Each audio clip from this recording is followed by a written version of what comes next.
in the very last sentence of this main paragraph, one interpretation has collapsed. One interpretation has collapsed, but because it was considered the interpretation, the interpretation is God as the ruler of all.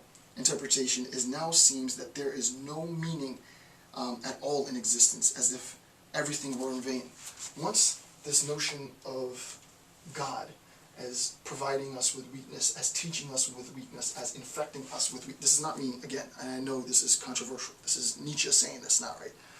Once Nietzsche espouses this, then you recognize that those who follow this are considered good men, but they are nothing more than affirmations of decadence. They are self-hating, self-denying.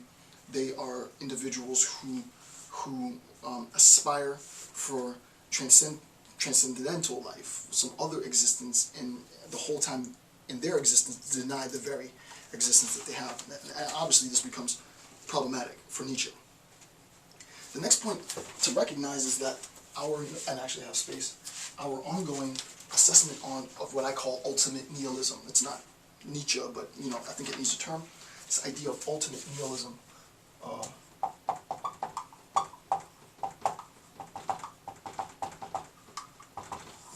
This idea of ultimate nihilism, my sort of concept, as opposed to sort of just my first instance, my first recognition that my highest moral values are devalued. It is the recognition that I can't even conceptualize a state of affairs where there isn't this collapse, this ultimate sense of nihilism. I talked about the first two bullet points already. So basically all I did was copy and paste what I've already posted earlier in the notes here, and the only addition is note 3. And what I'll do is, as we progress, this is going to be hopefully an amazing resource for researchers and students alike, is as we progress through the book until the end, we'll have pages of just a description. What I want to do is to take every instance where he says it's the last form of nihilism, it's the final act of nihilism, it's the last phase of nihilism, put all of that under the umbrella ultimate nihilism, cite all of the instances in the text where he talks about this, and at the end we'll have the full picture of what nihilism with a big N looks like. Now we have an even broader and even more expansive understanding. It's a combination of note 12a. So it's a combo of 12a, which I'll just read, and I've already cited this. The last form of nihilism comes into being. It includes disbelief in any metaphysical world and forbids itself belief in a true world. And we saw the implications of the true world, right? The true world is the world of existence. It believes that all that exists is the modern world, and that's all that could possibly exist. This is the last form. That's him.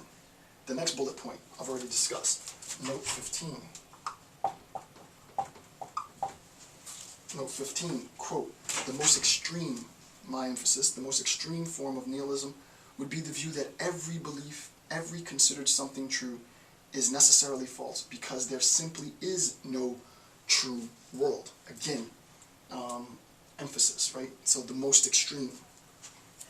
The last addition is note 55, and then I put asterisk 2, right? It's the second asterisk, at least in my book, it's broken down into asterisks. So the second asterisk, right, under 55, I don't know if you can see it, the second asterisk, you have like one asterisk, two asterisks, I don't know if you can see that, but the second asterisk, I'll just read it because I'm not going to write this all out.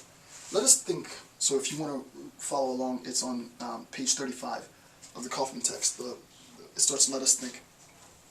Let us think this thought in its most terrible form, existence as it is, without meaning or aim, yet reoccurring, this existence reoccurring, inevitably without any finale, of nothingness, the eternal recurrence.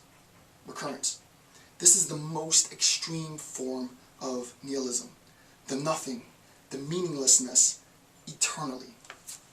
So this becomes eternal.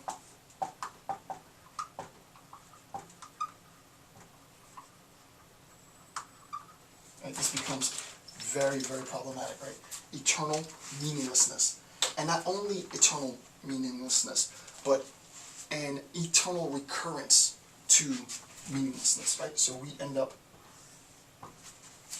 up continually revisiting this eternal recurrence to meaninglessness. And the question becomes, systematically, what does this mean, this eternal recurrence to meaninglessness? The best example that I can give before I get into the really heady stuff, which I'll do much later, is a movie that I used to love in my childhood. It is called The Never-Ending Story. If you haven't watched it, and I actually have the notes there, so just look in it. The Never-Ending Story, there's this character, his name's Atreyu, his world is being destroyed. It's being destroyed by the nothing, and the idea that nothing is chasing him and destroying his world is profoundly deep. I watched it as a kid and I liked it because it was flying dragons and rock monsters and blah blah blah, and a big bad wolf, literally. I watched it again as an adult, and I was like, and I might even go back today and watch it after this lecture, right?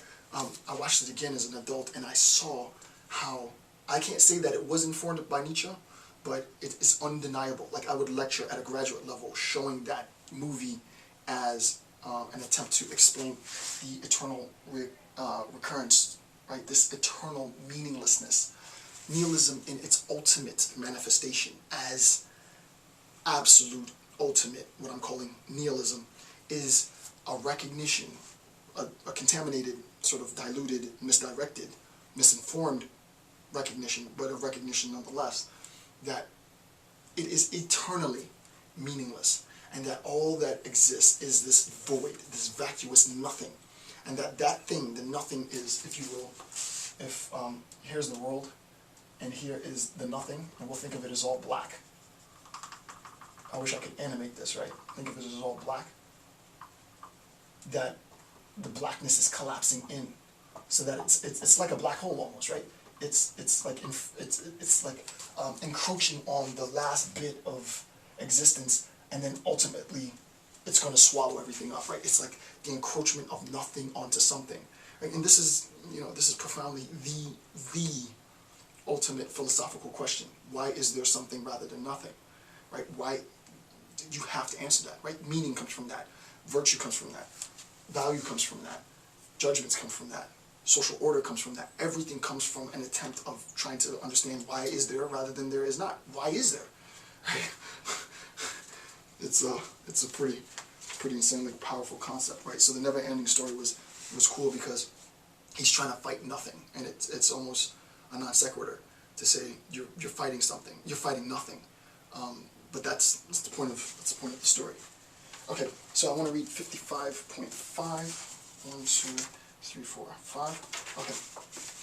This is a very, very, very important concept. Okay. And this is really where you get the notion of the will to power. So I want to discuss this notion of the, how much space do I have? 4. Yeah, I want to discuss this notion of the will to power, and then in the next section I'll expand it and talk about it in a little bit more detail. But first, let me just read this. This is the last asterisk on page 36, and it goes from 36 to 37. Quote, "It was morality that protected life against despair, and the leap into nothing among men and classes who were violated and oppressed by men. For it is the experience of being powerless. It is the experience of being powerless against men, not against nature, that generates the most desperate embitterment against existence.